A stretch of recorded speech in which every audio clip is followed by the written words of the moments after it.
তৃতীয় ঈমান ভঙ্গকারী যে বিষয় রয়েছে বা ইসলাম ভঙ্গকারী যে বিষয় রয়েছে সেটা হচ্ছে যে মুশরিকদেরকে কাফির মনে করে না অথবা তাদের কুফরিতে সন্দেহ পোষণ করে অথবা তাদের মতবাদকে সঠিক মনে করে।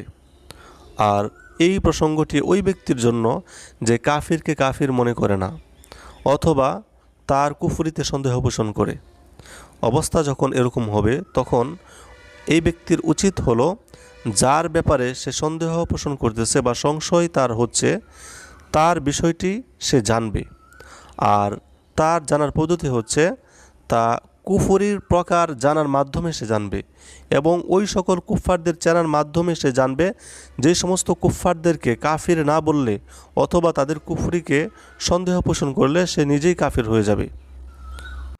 আর উলামায়ে কেরামগণ রাহিমাহুমুল্লাহ তারা বর্ণনা করেছেন যে কাফিরকে কাফির মনে না করলে অথবা তাদের কুফরিতে সন্দেহ পোষণ করলে সে যে কাফির হয়ে যাবে এটা কোনো সাধারণ বিষয় নয়, বরং এটা একটি বিস্তৃত বিষয়।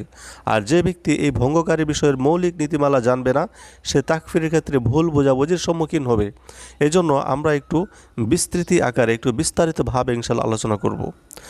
আর যে ব্যক্তি কাফিরকে মুশরিককে কাফের আখ্যায়িত করে না, হইতে পারে যে সে তার অবস্থাটা জানে না।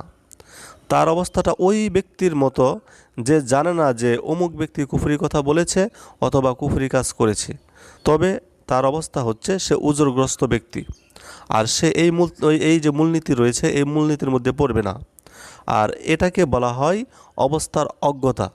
অর্থাৎ এই ব্যক্তি জানেই না যে ওই ব্যক্তি যাকে অন্য একজন ব্যক্তি বলতেছে যে সে মুরতাদ হয়ে গেছে, এখন সে আসলে মুরতাদ হওয়ার মতো কোনো কাজ করেছে কি করেছে না এটাও সে জানে না। তখন এই জন্য সে তাকে তাকফির করতেছে না। তখন কি হবে বিষয়টা? তখন বিষয়টা হচ্ছে এই ব্যক্তি সে এই মূলনীতির অন্তর্ভুক্ত হবে না।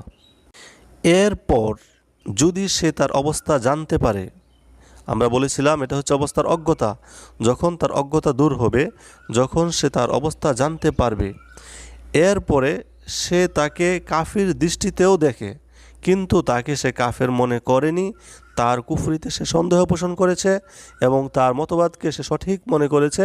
অবস্থা যখন এরকম হবে তখন সে নিজেই কুফরিতে পতিত হলো।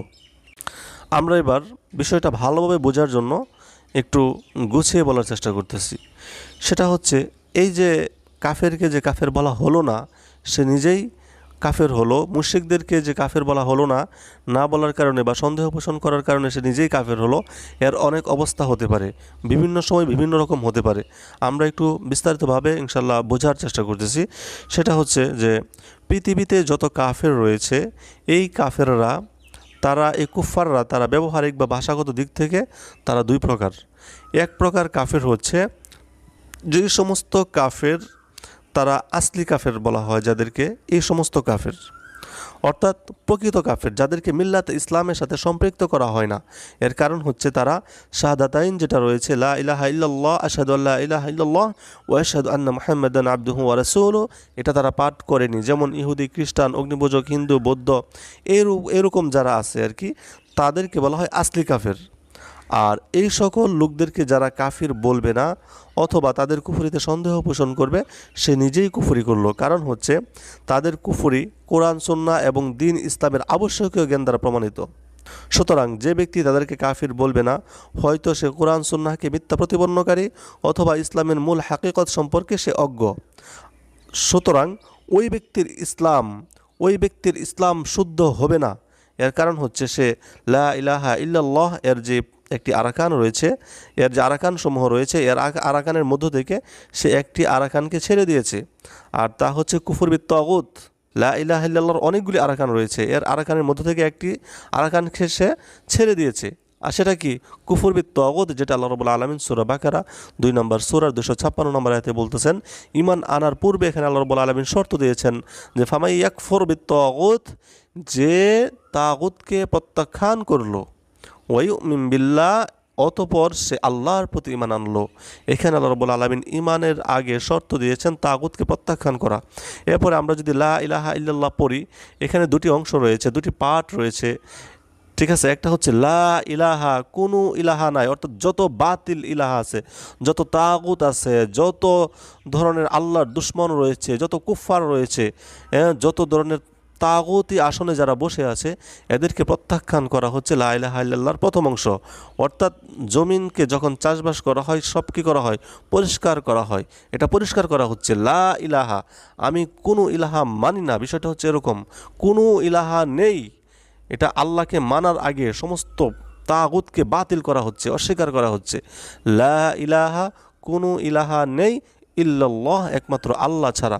অর্থাৎ আল্লাহর প্রতি ঈমান আনার পূর্বে আমাদেরকে তাগুতকে বর্জন করতে হবে।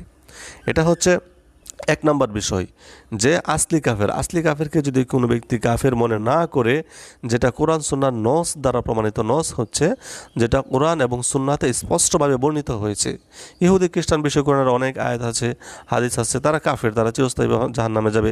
সূরা বাইয়িনাতে আছে, সূরা বাইয়িনা পড়লে সেখানে পাবেন 98 নম্বর সূরার 6 নম্বর আয়াত, সেখানে আল্লাহ রাব্বুল আলামিন স্পষ্টভাবে জানিয়ে দিয়েছেন, ইন্নাল্লাযীনা কাফারু মিন আহলিল কিতাবি ওয়াল মুশরিকিনা ফি নারি জাহান্নামা খালিদিনা ফিহা আবাদা।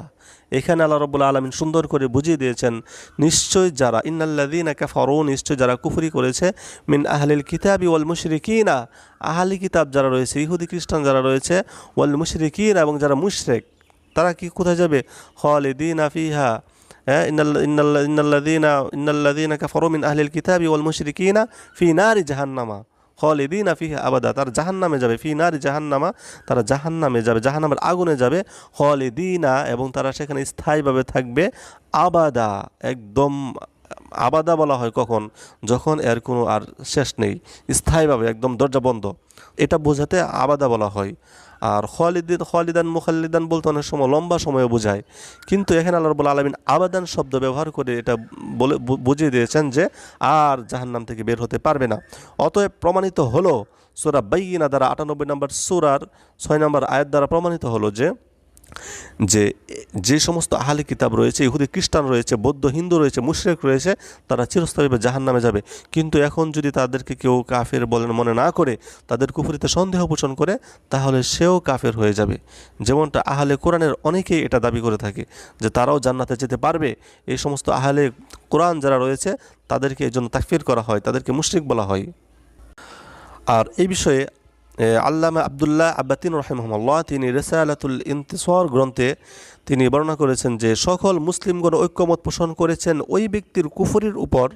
চিন্তা করেন, উনি বলতেছেন সকল মুসলিমগণ ঐক্যমত পোষণ করেছেন ওই ব্যক্তির কুফরির উপর, যে ব্যক্তি ইহুদি খ্রিস্টানদেরকে কাফের বলে না অথবা তাদের কুফরিতে সন্দেহ পোষণ করে। আর আমরা নিশ্চিত যে তাদের অধিকাংশ হচ্ছে জাহেল। এই হচ্ছে আল্লামা আব্দুল্লাহ আব্বাতিন রাহিমাহুল্লাহ এর বক্তব্য। এই হচ্ছে আসলি কাফেরের আলোচনা। এখন আমরা দ্বিতীয় আলোচনায় যাচ্ছি, সেটা হচ্ছে মুরতাদ কাফের। আর মুরতাদ কাফের বলা হয় তাদেরকে যারা ইসলামের দিকে সম্পৃক্তকারী, তারা লা ইলাহা ইল্লাল্লাহ, আশহাদু আল্লা ইলাহা ইল্লাল্লাহু ওয়া আশহাদু আন্না মুহাম্মাদান আবদুহু ওয়া রাসূলুহু এটা উচ্চারণ করে, কিন্তু এমন কুফরি কাজ করে যা তাকে ইসলামের গণ্ডি থেকে বের করে দেয়। নিজেকে মুসলিম দাবি করে, হয়তো বা সালাত আদায় করে, হজ করে, কিন্তু মুখ দিয়ে এমন কুফরি কথা বা এমন আকীদা পোষণ করে যেটা তাকে ইসলামের গণ্ডি থেকে বের করে দেয়। যেটা ঘটেছিল আবু বকর রাদিয়াল্লাহু আনহুর সময়ে, যে সমস্ত মুরতাদরা যারা যাকাত দিতে অস্বীকার করেছিল, ইসলামের পরে তারা কি করেছিল, কুফরি করেছিল। এরপর আল্লাহ রাসূল সাল্লাল্লাহু আলাইহি ওয়াসাল্লামের সময়ে যে সমস্ত ব্যক্তির আল্লাহ এবং আল্লাহ রাসূলকে নিয়ে বিদ্রুপ করেছিল, ঠাট্টা বিদ্রুপ করার পরেও তাদের কোনো উজর আল্লাহ রাব্বুল আলামিন গ্রহণ করেনি। আল্লাহ রাব্বুল আলামিন বলতেছেন লা তা'তাযিরু, তোমরা উজর পেশ করো না। আল্লাহ রাব্বুল আলামিন স্পষ্টভাবে জানিয়ে দিয়েছিলেন। আল্লাহ রাব্বুল আলামিনের পরে বলেছিলেন যে কদ কাফারতুম বা'দা ঈমানিকুম, তোমরা ঈমান আনার পরে কুফরি করেছো। তারা আল্লাহ রাসূল সাল্লাল্লাহু আলাইহি ওয়াসাল্লামের সাহাবীদের কাউকে পেটুকো বলেছিল। এজন্য আল্লাহ রাব্বুল আলামিন আয়াত নাজিল করলেন সূরা তওবার ৬৬ নম্বর আয়াত। সেখানে আল্লাহ রাব্বুল আলামিন বলছেন লা তা'তাযিরু কদ কাফারতুম বা'দা ঈমানিকুম, তোমরা উজর পেশ করো না। হেরা বলতেছিল কি যে আমরা হাসির ছলে, খেলার ছলে আমরা এগুলা, হাসি তামাশার ছলে আমরা এগুলো বলছিলাম, কিন্তু আল্লাহ রাব্বুল আলামিন তাদের উজর গ্রহণ করে নাই। আল্লাহ রাব্বুল আলামিন স্পষ্টভাবে জানিয়ে দিয়েছেন লা তা'তাযিরু, তোমরা কোনো উজরই দিও না, তোমাদের উজর চলবে না, উজর বাদ। কদ কাফারতুম বা'দা ঈমানিকুম, তোমরা ঈমান আনার পরে কাফের হয়ে গেছো। অর্থাৎ এটা প্রমাণিত বিষয়, অনেক দলিল রয়েছে এই বিষয়ে যে একজন মানুষ ঈমান আনার পরে কাফের হয়ে যেতে পারে, কথার দ্বারা, কাজের দ্বারা, আকীদার দ্বারা। তাহলে যে ব্যক্তি নিজেকে ইসলামের দিকে সম্পৃক্ত করে, এই ব্যক্তিরা কিন্তু ইসলামের দিকে সম্পৃক্ত করেছিল, ঠিক আছে। এরপরেও আল্লাহ রাব্বুল আলামিন তাদেরকে বলেছেন যে তোমরা কুফরি করেছো। তো নিজেকে ইসলামের দিকে সম্পৃক্ত করে নামাজ পড়ে নিজেকে দাবি করে যে আমি মুসলিম, আমি আল্লাহ রসুলের উম্মত, আমি সালাত আদায় করি, আমি হজ করি, এত সত্ত্বেও তাদেরকে বলা হয়েছে তোমরা কুফরি করেছো। এখন তাদেরকে তওবা করতে হবে। তাহলে ইসলামে প্রবেশ করার পরে যদি কোনো ব্যক্তি শিরক আকবার করে তাহলে তাকে বলা হয় মুরতাদ। সেটা ইচ্ছাই করুক বা অনিচ্ছাই করুক, ইচ্ছায় যদি করে তাহলে তো সে ইসলাম থেকে বেরই হয়ে গেল, ঘোষণা দিয়ে বের হয়ে গেল। অথবা ঘোষণা ছাড়াও যদি বের হয়ে যায়, অনেকে বলে যে মুরতাদ বলা হয় যারা নিজে ইচ্ছায় ঘোষণা দিয়ে ইসলাম থেকে বের হয়ে যায়, তারা আসলে মিথ্যা কথা বলেছে। যদি এটা হয়ে থাকে তাহলে সূরা তওবা 9 নম্বর সূরা 66 নম্বর আয়াত কেন নাজিল হয়েছিল? তারা তো দাবি করতেছিল তারা মুসলিম। হ্যাঁ, আল্লাহ রসুলের চাচার উজর গ্রহণ করা হয় নাই, যেটা সূরা নিসার 97 নম্বর আয়াতে আল্লাহ রাব্বুল আলামিন নাজিল করেছিলেন। ওই যে হিজরতের যে ঘটনাগুলি আছে, তারা বদরের যুদ্ধে আল্লাহ রসুলের বিরুদ্ধে যুদ্ধ করতে আসছিল, সেখানে উজর গ্রহণ করা হয় নাই।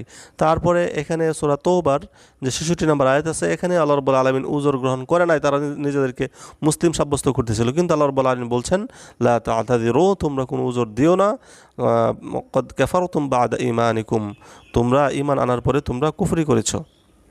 তাহলে মুরতাদ বলা হয় যারা নিজেকে মুসলিম দাবি করে এত সত্ত্বেও তারা কি করে কুফরি কথা কাজ বা আকীদা এরকম কিছু করে, এরকম কিছু ঘটায়, যার কারণে তাদেরকে বলা হয় মুরতাদ। এখন আমরা আলোচনা করতেছিলাম যে মুরতাদদেরকে যদি কোনো ব্যক্তি কাফের না বলে বা মনে না করে বা তাদের মতবাদকে সঠিক মনে করে, তাহলে তাদের অবস্থাটা কি হবে, এই হচ্ছে আলোচনার বিষয়। তো প্রকাশ্য এবং গোপনীয় হওয়ার দিক থেকে এদের কুফরি কয়েক প্রকার হয়ে থাকে। আমরা 3টা ভাগে বিভক্ত করেছি। 1 নম্বর হচ্ছে যে যেই সমস্ত মুরতাদদের কুফরিগুলি প্রকাশ্য এবং সুস্পষ্ট, কুরআন এবং সুন্নাহে যার সুস্পষ্ট প্রমাণ রয়েছে, আর এরা ওই সকল মুশরিকদের মতো যারা আল্লাহ ছাড়া অন্য কাউকে আহ্বান করে এবং তাদের ইবাদত করে। এ সকল লোকদের আমল হচ্ছে তাওহীদের মূলকে বিনষ্টকারী এবং সকল দিক থেকে তাওহীদ বিরোধী। আর যখন অবস্থাটা এরকম হলো, সুস্পষ্ট হলো, প্রকাশ্য হলো, কোরআন সুন্নাতে স্পষ্ট প্রমাণ পাওয়া গেল, যখন তাদের বিষয়টা তাওহীদের মূলকে বিনষ্টকারী এবং সকল দিক থেকে যখন তারা তাওহীদ বিরোধী আমলে, আকীদাতে অথবা কাজে, অথবা মুখের কথায় যদি বিষয়টা এরকম হয়, যখন এরকম সুস্পষ্ট হয়ে গেল, তখন এই সমস্ত মুরতাদদেরকে যে তাকফির করবে না, সে 2টি অবস্থা থেকে মুক্ত হতে পারবে না।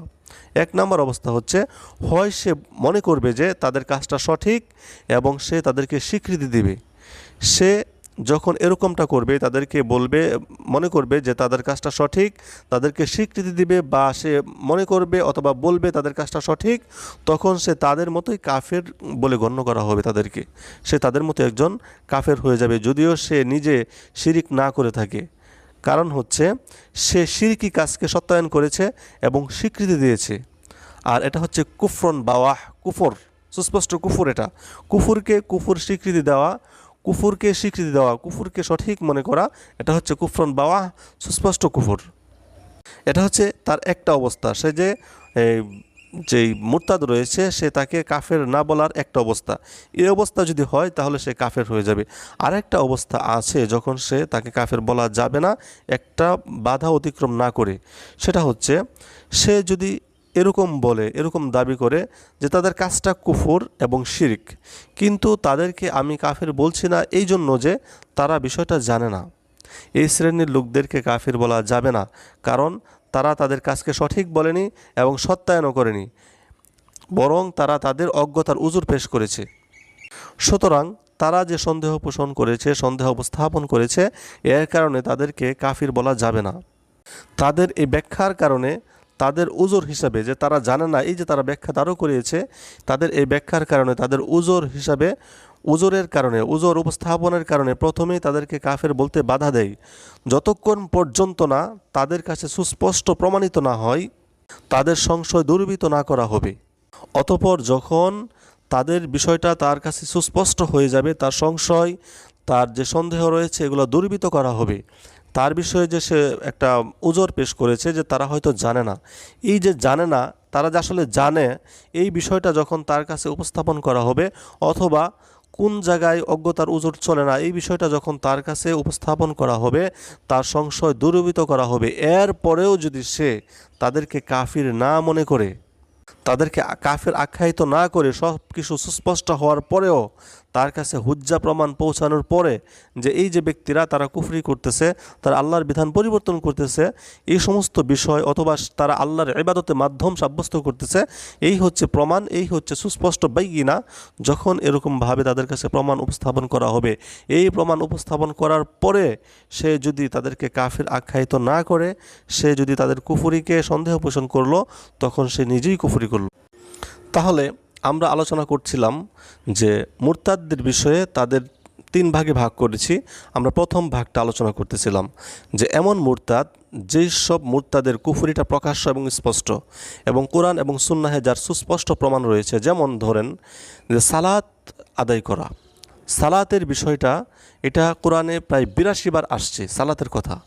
এখন যদি কোনো ব্যক্তি এই দাবি করে যে আধ্যাত্মিকতার চূড়ান্ত পর্যায়ে চলে গেলে আর সালাত লাগে না, সে সালাত আদায় করে না, এই দাবি করে, স্বাভাবিকভাবে যদি কেউ সালাত আদায় না করে সে কাফের হবে কি হবে না এই বিষয়ে ইখতিলাফি আছে। কিন্তু যদি কেউ এভাবে অস্বীকার করে যে আধ্যাত্মিকতার চূড়ান্ত পর্যায়ে চলে গেলে আর সালাত লাগে না, আর সালাত প্রয়োজন নাই, সেই ব্যক্তি যে কাফের, যে সালাতকে অস্বীকার করলো, এভাবে অস্বীকার করলো, সে যে কাফের হয়ে গেছে, এই বিষয়টা নিয়ে যদি কোনো ব্যক্তি সংশয় সন্দেহ করে, তার কুফরি নিয়ে যদি সংশয় থাকে, তাহলে তার অবস্থা দুটি হবে। আমরা আলোচনা করতেছিলাম, হতে পারে সে তাদের কাজকে সঠিক মনে করবে, সে তাদের কাজকে স্বীকৃতি দেবে। যখন অবস্থা এরকম হবে তখন সে নিজে কুফরি করলো, কারণ কুফরি কাজকে, শিরকি কাজকে যদি কেউ সত্যায়ন করে তাহলে এটা একটা কুফরন বাওয়া। 2 নম্বর অবস্থা হচ্ছে সে যদি বলে যে না, তার কাজটা কুফরি, তার কাজটা শিরিক, কিন্তু আমি তাকে কাফের বলতেছি না, তাকে আমি তাকফির করতেছি না এই জন্য যে সে হতে পারে জানে না, তাহলে এই ব্যক্তিকে কাফের বলা যাবে না। কারণ হচ্ছে সে তার অবস্থা সম্পর্কে সে একটা উজর পেশ করেছে, সে একটা সন্দেহ উপস্থাপন করেছে, এই জন্য তাকে কি বলা যাবে না, কাফের বলা যাবে না। তারপরে যখন তার সন্দেহ দূরীভূত করা হবে, তার সংশয় দূরীভূত করা হবে, তার উপরে হুজ্জা পেশ করা হবে যে এই হচ্ছে তার অবস্থা, সে জানে, ঠিক আছে, কোরআনের স্পষ্ট বাণী তার কাছে আছে, তারপরেও সে এরকম করতেছে, কারণ হচ্ছে তার সে যে দলের অনুসরণ করে বা সে যে পীরের অনুসরণ করে, ওই পীর তাকে এটা বলে দিয়েছে আর সে এরকম অনুসরণ করতেছে, তার কাছে হুজ্জা পৌঁছানোর পরেও সে এরকম করতেছে। এরপরেও যদি সে তাকে কাফের না মনে করে বা তার কুফরিতে সঠিক, তার কুফরিকে যদি সন্দেহ পোষণ করে অথবা তার মতবাদকে সঠিক মনে করে, তখন এই মুরতাদকে সঠিক মনে করা বা সংশয়, সে সন্দেহ করা তার কুফরিতে অথবা তাকে তাকফির না করার কারণে সে নিজেই তখন কাফেরে পরিণত হবে। আল্লাহর কাছে এই বিষয়ে আশ্রয় চাই। আর এই বিষয়ে আল্লামা সুলাইমান বিন আবদুল্লাহ রহিমাহুল্লাহ তিনি আওসাক ওয়াল ঈমান জিন্না মাজমুআতুত তাওহীদ গ্রন্থ প্রথম খণ্ড 120 পৃষ্ঠায় তিনি বলতেছেন যে কবর পূজারীদের কুফরির ব্যাপারে যারা সন্দেহ পোষণ করে অথবা নীরবতা পালন করে অথবা অজ্ঞতার কথা বলে, তাদের ব্যাপারে তিনি বলতেছেন, যদি কেউ তাদের কুফরির ব্যাপারে সন্দেহ পোষণ করে অথবা তাদের কুফরির ব্যাপারে অজ্ঞতা পেশ করে, যার ব্যাপারে কোরআন সুন্নাহ অর্থাৎ রাসূল সাল্লাল্লাহু আলাইহি ওয়াসাল্লামের সুন্নাহ থেকে প্রমাণ রয়েছে, তাহলে সে সকল আলেমের ঐক্যমতে কাফের। কেননা যে কাফেরদেরকে, যে কুফফারদের কুফরির ব্যাপারে সন্দেহ পোষণ করে সে কাফের। এটা কে বলছেন? আল্লামা সুলাইমান বিন আবদুল্লাহ রহিমাহুল্লাহ আওসাক উরাল ঈমান জিন্না মাজমুআতুত তাওহীদ প্রথম খণ্ড 120 পৃষ্ঠায় তিনি বলতেছেন। এরপরে শাইখ মুহাম্মদ ইবনে আব্দুল লতিফ আলে শাইখ রহিমাহুল্লাহ তিনি বলছেন, আদ-দুরারুস সানিয়া গ্রন্থ 10ম খণ্ড 443 পৃষ্ঠায় উনি বলতেছেন, যে ব্যক্তি ইবাদতের কিছু বিষয় বান্দার জন্য সাব্যস্ত করবে অথবা এই বিশ্বাস করবে যে ব্যক্তি এর পাশে দাঁড়াবে তার জন্য হজ করতে হবে না, এতে কোনো সন্দেহ নেই যে সে কুফরি করেছে। আর যে এতে সন্দেহ পোষণ করবে তাকে অবশ্যই এই শিরিক এবং এই কুফরের বিপক্ষে প্রমাণ পেশ করতে হবে এবং প্রমাণ করতে হবে যে এই পাথরগুলো আল্লাহ সুবহানাহু ওয়া তাআলার নিদর্শনাবলীর সমতুল্য, যার পাশে অবস্থান করা হচ্ছে ইবাদত। সে দলিল প্রমাণ পেশ করতে না পারলে, যদি তার বিরুদ্ধে দলিল প্রমাণিত হয় তার বিরুদ্ধে এবং এরপরেও যদি সে অটল থাকে, তবে সে কুফরি, তবে সে কী করলো? কুফরি করলো, এবং তার কুফরিতে কোনো সন্দেহ নাই। আদ-দুরারুস-সানিয়া 10ম খণ্ড 443 পৃষ্ঠা। এই হচ্ছে মুরতাদদের একটা অবস্থা, যাদের অবস্থাটা হচ্ছে সুস্পষ্ট। আর আরেকটা অবস্থা হচ্ছে যাদের বিষয়টা আসলে সুস্পষ্ট না, অনেক ক্ষেত্রে সুস্পষ্ট না। যেমন যেই সমস্ত বিচারকরা ওমাল্লাম ইয়াহকুম বিমা আনজালাল্লাহু ফাউলাইকা হুমুল কাফিরুন ফাউলাইকা হুমুজ জালিমুন ফাউলাইকা হুমুল ফাসিকুন, এই যে ব্যাপারগুলি রয়েছে, এরকম ব্যাপারগুলি অনেক সময় সংশয় আসাটা অনেক সময় আবশ্যকীয় বিষয় হয়ে দাঁড়ায়, যে সংশয় আছে তাদের বিষয়ে। অনেক সময় সংশয় হতে পারে। যখন সংশয় আসবে তখন দেখা গেছে যেই শাসককে মুরতাদ বলা হচ্ছে সে আসলে মুরতাদ, এটা প্রমাণিত বিষয় এবং স্পষ্ট বিষয়। স্পষ্ট হওয়ার পরেও এখানে যেহেতু কোরআনে 3টা বর্ণনা আছে, কেউ তাকে জালেম মনে করতে পারে বা ফাসিক মনে করতে পারে বা কাফের মনে করতে পারে। এটা যেহেতু একটা বিস্তৃত বিষয়, এটা ভুল বোঝার একটা সম্ভাবনা রয়েছে। এসব বিষয়ে যদি কোনো ব্যক্তি ভুল বুঝে, তার সংশয় থাকে, তাহলে কি হবে বিষয়টা? তাহলে তাকে কাফের বলা যাবে না, যতক্ষণ পর্যন্ত না তার সংশয় দূরীভূত না হয় এবং তার কাছে আল্লাহর বিধান সুস্পষ্টভাবে না পৌঁছায়। কিন্তু যদি তার কাছে স্পষ্ট হয়ে যায় যে এই যে শাসক রয়েছে সে হচ্ছে কাফের শাসক, সে আল্লাহর বিধানকে পরিবর্তন করছে, সে এই যে শাসনের যে পদ্ধতিটা, এটা আসলে জুলুম ফাসেকের পদ্ধতি নয়, এটা হচ্ছে কাফের ধরনের পদ্ধতি।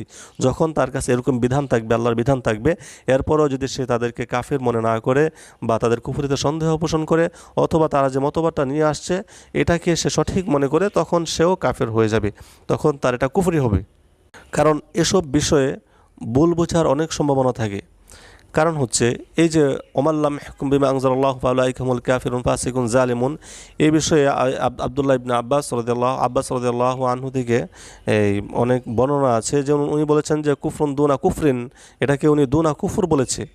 এখন এই সমস্ত শাসকরা, এখন আমাদের সমাজে যে শাসকরা রয়েছে তারা বলতেছে কি, এই যে শাসকরা রয়েছে এই শাসকরা হচ্ছে তারা দুনা কুফর করতেছে, অর্থাৎ ছোট কুফর করতেছে, এটা বড় কুফর না, যা ইসলামের, যা মিল্লা থেকে বের করে দেয়। এটা আমাদেরকে বুঝতে হবে যে এই আব্বাস রাদিয়াল্লাহু আনহু তিনি যখন কথাটি বলেছিলেন তখন কারা ছিল, শাসনভার কাদের হাতে ছিল? তারা কি ইসলামকে প্রতিষ্ঠিত রেখেছিল নাকি ইসলামের আইন পরিবর্তন করেছিল? তারা ইসলামকে প্রতিষ্ঠিত রেখে আল্লাহর বিধানকে বলবৎ রেখেছিল এবং বিচারের ক্ষেত্রে কোনো কোনো বিচারে তারা ব্যতিক্রম করেছিল। হ্যাঁ, আল্লাহর বিধান দিয়ে তারা অনেক ক্ষেত্রে বিচার করে নাই। আর এই বিষয়টা সুস্পষ্ট যে এরকম যদি হয়, এটা কুফরন বাওয়াহ বা বড় কুফরন একবার, এটা না, এটা হচ্ছে ছোট কুফর।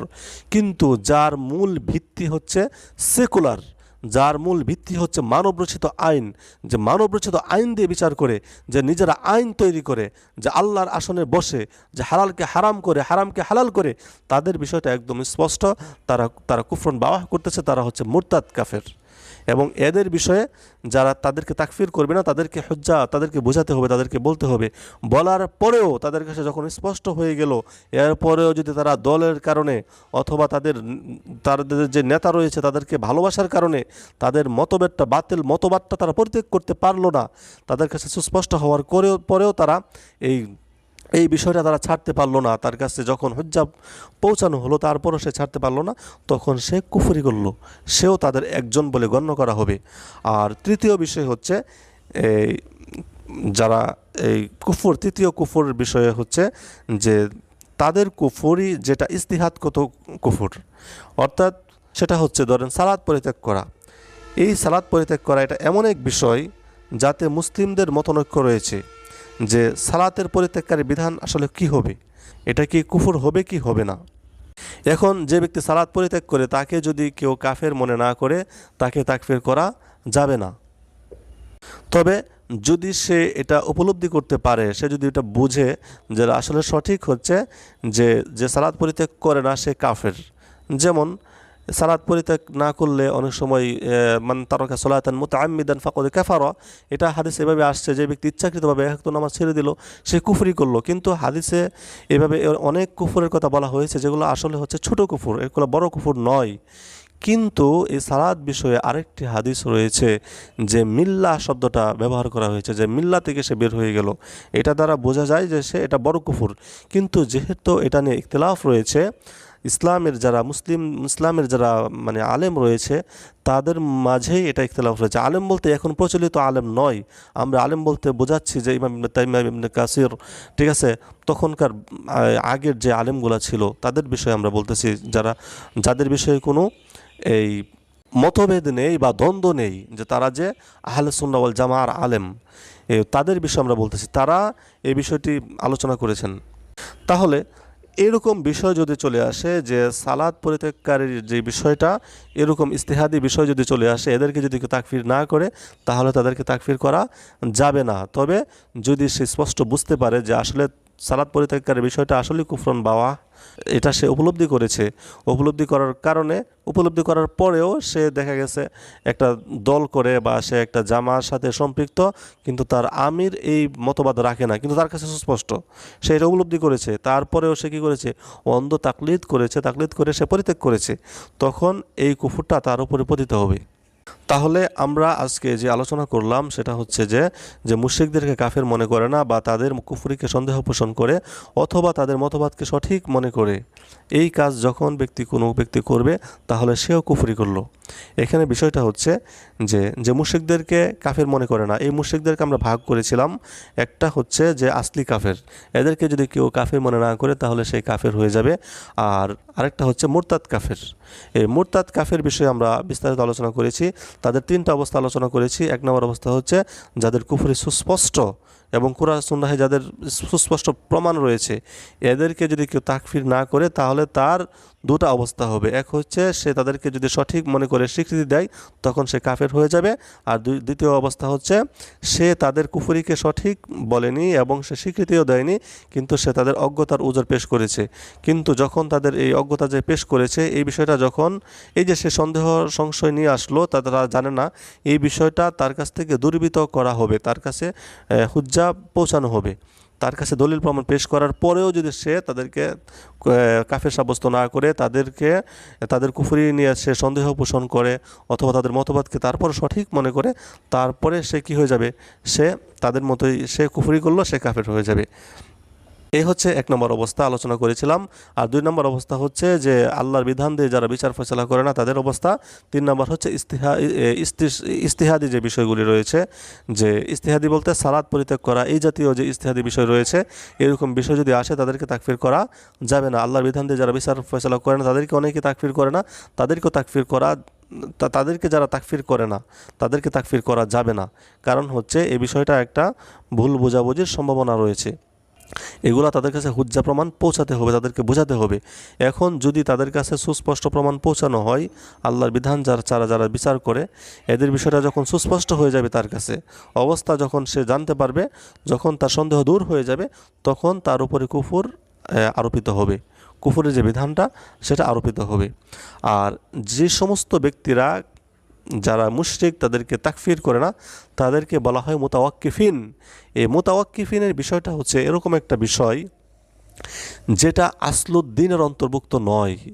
আসলুদ্দিন বলতে এমন বিষয় বোঝায় যেটা লা ইলাহা ইল্লাল্লাহকে ভেঙে দেয়। এক হচ্ছে যে সরাসরি সে কী করলো, এই কুফরি করলো। আরেকটা হচ্ছে সে কুফরি করে নাই কিন্তু সে কাফেরকে কাফের মনে করতেছে না। মুতাওয়াক্কিফিন সে কাফেরকে কাফের বলা থেকে বিরত থাকতেছে। এই যে বিষয়টা, এটা হচ্ছে আসলুদ্দিনের অন্তর্ভুক্ত নয়। আমরা জানি যে তাকফিরের ক্ষেত্রে দুটি অবস্থা রয়েছে। একটি হচ্ছে যে সে যেই শিরকটা করতেছে এটা কি আসলুদ্দিনের অন্তর্ভুক্ত নাকি এটা আসলুদ্দিনের অন্তর্ভুক্ত না, বিধানগত বিষয়। আসলুদ্দিনের অন্তর্ভুক্ত হলে সে এমনি কাফের হয়ে যাবে, ঠিক আছে, তার কোনো হুজ্জা নেই। কিন্তু যদি সেটা আসলুদ্দিনের অন্তর্ভুক্ত না হয়, সেটা যদি বিধানগত বিষয় হয়, তাহলে তার কাছে হুজ্জা পৌঁছাতে হবে, ঠিক আছে। তাহলে মুতাওয়াক্কিফিন যারা রয়েছে, যারা কাফেরকে কাফের সাব্যস্ত করতেছে না, তাদের কুফরকে কুফরি মনে করতেছে না, তাদের বিষয়টা হচ্ছে হুজ্জা তাদের কাছে পৌঁছাতে হবে। যেরকমভাবে আল্লাহ রাব্বুল আলামিন আল্লাহ সুবহানাহু ওয়া তাআলার যেই আল্লাহ রাব্বুল আলামিন আল্লাহ রাসূলকে পাঠিয়েছেন এবং আল্লাহ রাসূলের যে সাহাবী রয়েছে, এই সাহাবীদের সবচেয়ে সর্বোচ্চ যে সাহাবী তিনি হচ্ছে আবু বকর রাদিয়াল্লাহু আনহু। ওনার সময়ে যারা জাকাত দিতে অস্বীকার করেছিল, এই যে বিধানগত বিষয়টা, এই বিষয়ে যারা মুরতাদ হয়ে গিয়েছিল জাকাত দিতে অস্বীকার করে, তাদেরকে উনি হুজ্জা প্রতিষ্ঠা করেছিলেন। তাদেরকে সরাসরি কাফের এভাবে আখ্যায়িত না করে তাদেরকে আগে বুঝিয়েছেন যে তোমরা যে কাজটি করতেছো এটা হচ্ছে কুফর। হ্যাঁ, তোমাদের সাথে যুদ্ধ করা হবে, তোমাদের স্ত্রীদেরকে সন্তানদেরকে দাস দাসী বানানো হবে তোমরা যদি এদের থেকে ফিরে না আসো। তো তারা ফিরে আসেনি, তাদের সাথে যুদ্ধ করা হয়েছে, তাদের স্ত্রী সন্তানদেরকে দাসী বানানো হয়েছে। তো তাদেরকে হুজ্জা প্রতিষ্ঠা করেছেন আবু বকর রাদিয়াল্লাহু আনহু। এটা আবু বকর রাদিয়াল্লাহু আনহুর সুন্নাহ থেকে আমরা পাই, সাহাবীদের সুন্নাহ থেকে আমরা এটা পেলাম। আর আসলুদ্দিনে যে গ্রহণযোগ্য হবে না, যেটা লা ইলাহা ইল্লাল্লাহকে ভেঙে দেয়, দুটি শাহাদাত রয়েছে এটাকে ভেঙে দেয়, তার প্রমাণ হচ্ছে সূরা তওবা ৬৬ নম্বর আয়াত। এখানে যারা আপনার এই আল্লাহ রাসূলের সাহাবীদেরকে পেটুক বলেছিল, পরে আল্লাহ রাসূলকে নিয়ে কটূক্তি করেছিল, তাদের বিষয়ে আল্লাহ রাব্বুল আলামিন আয়াত নাজিল করেছেন এবং তারা উযর দিয়েছিল, কিন্তু আল্লাহ রাব্বুল আলামিন তাদের উযর গ্রহণ করে নাই এবং না তাদেরকে কোনো হুজ্জা প্রতিষ্ঠা করা হয়েছে, তাদের কাছে কোনো হুজ্জা দেওয়া হয় নাই, কিচ্ছু করা হয় না। তাদের বিষয়ে আল্লাহ রাব্বুল আলামিন সরাসরি আয়াত নাজিল করেছেন, বরং তারা উযর পেশ করেছিল। আল্লাহ রাব্বুল আলামিন বলেই দিয়েছেন, লা তা'তাযিরু, তোমরা উযর পেশ করো না, কদ কাফারতুম বা'দা ঈমানিকুম, তোমরা ঈমান আনার পরে তোমরা কুফরি করেছো, তোমরা কাফের হয়ে গেছো। এ বিষয়ে আরও আয়াত রয়েছে, সূরা নিসার আয়াত রয়েছে ৯৭ নম্বর আয়াত থেকে ১০০ নম্বর আয়াত। সেখানে আল্লাহ রাব্বুল আলামিন আব্বাস রাদিয়াল্লাহু আনহু, আল্লাহ রাসূলের যে চাচা, আল্লাহ রাসূলের চাচা বদরের যুদ্ধে কাফেরদের পক্ষ হয়ে আল্লাহ রাসূলের বিরুদ্ধে যুদ্ধ করতে আসছিলেন এবং এটা আসছিলেন অনিচ্ছাকৃতভাবে। হ্যাঁ, আল্লাহ রাব্বুল আলামিন তারা যখন উযর পেশ করতেছিলেন যে আমরা আসলে অসহায় ছিলাম, দুর্বল ছিলাম, কিন্তু আল্লাহ রাব্বুল আলামিন তাদের উযর গ্রহণ করেনি, তাদের কোনো উযর গ্রহণ করেনি। তাদের উযর গ্রহণ না করে আল্লাহ রাব্বুল আলামিন বলে দিয়েছেন যে আলাম তাকুন আরদুল্লাহি ওয়াসিআতান, আল্লাহর জমিন কি প্রশস্ত ছিল না, ফাতুহাজিরু ফিহা, সেখানে হিজরত করতে তোমাদেরকে জোর করে নিয়ে আসছে আর তোমরা এখানে উযর পেশ করতেছো। আল্লাহ রাব্বুল আলামিন এই উযর গ্রহণ করে নাই। আল্লাহ রাব্বুল আলামিন আল্লাহ রাসূল সাল্লাল্লাহু আলাইহি ওয়াসাল্লাম নিজেও গ্রহণ করে নাই। আল্লাহ রাসূল সাল্লাল্লাহু আলাইহি ওয়াসাল্লাম আল্লাহ রাসূলের চাচার কাছ থেকে তিনি বন্দি বিনিময় নিয়েছেন, কারণ কোনো মুসলিমের কাছে কোনো বন্দি বিনিময় নেওয়া যায় না, কিন্তু আল্লাহ রাসূল তাদের কাছ থেকে নিয়েছেন। তাদের কাছে আল্লাহ রাসূল সাল্লাল্লাহু আলাইহি ওয়াসাল্লাম কাফিরদের মতো আচরণ করেছেন, তাদের কোনো উযর আল্লাহ রাব্বুল আলামিন গ্রহণ করে না। তাহলে আসলুদ্দিনে যে বিষয়টি রয়েছে, আসলুদ্দিনে যেটা লা ইলাহা ইল্লাল্লাহকে ভেঙে দেয়, এই বিষয়ে যদি কোনো ব্যক্তি কুফরি করে, শিরিক করে, তাহলে তার কোনো হুজ্জা নাই, তার কোনো অজ্ঞতার ওজন নাই, কিছু নাই, সে কাফের হয়ে যাবে। ঠিক আছে, তার তওবা করতে হবে। কিন্তু বিধানগত বিষয়ে যদি কোনো ব্যক্তি ভুল বুঝে, সে যদি ইজতিহাদগত বিষয়ে যদি কেউ ভুল বুঝে, যেগুলো ইমামদের ক্ষেত্রে অনেক সময় হয়েছে, তাদেরকে তাকফির করা যাবে না, তাদেরকে অবশ্যই হুজ্জা দিতে হবে, তাদের কাছে হুজ্জা প্রতিষ্ঠা করতে হবে। তবে হুজ্জা প্রতিষ্ঠা করার পরেও যদি সে এই কুফরের উপরে অটল থাকে, তারপরে সে কাফের হয়ে যাবে। যেমন উদাহরণস্বরূপ মুতাবিয়ে কিন্তু এটা হারাম, কিন্তু একসময় এটা বৈধ ছিল। তো যখন বৈধ ছিল তখনকার সময়ের হাদিস কেউ পড়েছে, পড়ার পরে সে এটাকে হালাল মনে করতেছে, যেটা তো বৈধ কাজ, সাহাবীরা করেছে, তখন এই ব্যক্তিকে তাকফির করার আগে তাকে কি করতে হবে? হুজ্জা প্রতিষ্ঠা করতে হবে। তাকে ওই দলিলগুলা পেশ করতে হবে যে আল্লাহ রাসূল সাল্লাল্লাহু আলাইহি ওয়াসাল্লাম সহিহ মুসলিমে যে 4টি হাদিস বর্ণনা করা হয়েছে, যে আল্লাহ রাসূল সাল্লাল্লাহু আলাইহি ওয়াসাল্লাম যেটা বলেছেন যে আল্লাহ এটাকে হারাম করে দিয়েছেন, এটা কিয়ামত পর্যন্ত হারাম, এই হাদিসটা তার কাছে উপস্থাপন করতে হবে। উপস্থাপন করার পরে, মুসলিমের হাদিস উপস্থাপন করার পরেও যদি সেই ব্যক্তি এই মুতাবিয়াকে হালাল মনে করে, তাহলে এই ব্যক্তি কাফের হয়ে যাবে। কিন্তু তার কাছে দলিল প্রমাণ পেশ করার আগে তাকে তাকফির করা যাবে না, তার কাছে দলিল প্রমাণ পেশ করতে হবে, হুজ্জা তার কাছে পৌঁছাতে হবে। কিন্তু যেই বিষয়টা লা ইলাহা ইল্লাল্লাহকে ভেঙে দেয়, আসলুদ্দিনকে ভেঙে দেয়, এই বিষয়ে অবশ্যই কোনো হুজ্জা লাগবে না, সে এমনি কাফের হয়ে যাবে। এ বিষয়ে অনেক দলিল রয়েছে, আর আমরা এই বিষয়ে বিস্তারিত আলোচনা করব শুধুমাত্র উসুলে তাকফির বিষয়ে। উসুলে তাকফির বিষয়ে আমরা ইনশাআল্লাহ বিস্তারিতভাবে আলোচনা করব, যে কোথায় উজর আছে, কোথায় নেই, কোথায় অজ্ঞতার আউজার আছে, কোথায় অজ্ঞতার ওজন নেই, এই বিষয় নিয়ে কোথায় উকরিহা আছে, কোথায় বাধ্যতামূলক, কোথায়, এই বিষয় নিয়ে আমরা ইনশাআল্লাহ বিস্তারিত আলোচনা ইনশাআল্লাহ পরবর্তী ধাপে ইনশাআল্লাহ করতে যাচ্ছি। ওমা তৌফিক ইল্লা বিল্লাহ।